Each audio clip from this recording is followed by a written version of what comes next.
మాధవ, భూమి, మీరు కూడా వచ్చేసారా? పండగ పూర్తవ్వకుండా వచ్చేసారే?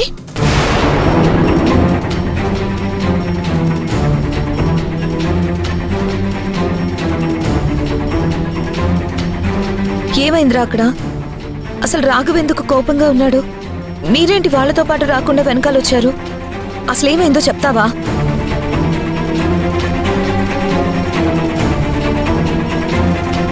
ఒరేయ్, ఏమైందని మేము కంగారుగా అడుగుతుంటే సమాధానం చెప్పకుండా మీరిద్దరు అలా ఒకరి మొహాలొకరు చూసుకుంటారేంట్రా?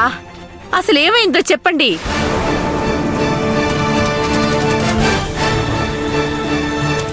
అమ్మా భూమి, నువ్వన్నా చెప్పమ్మా.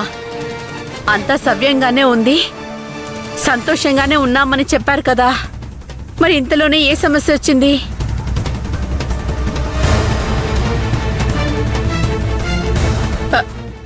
రాఘవ్ ఎందుకు ఉన్న పళంగా ఊరు నుంచి వచ్చేశాడు? అక్కడ ఏం జరిగిందో చెప్పండి. మా పెళ్లికి ముందు ఏం జరిగిందో అన్నయ్యకి తెలిసిపోయింది.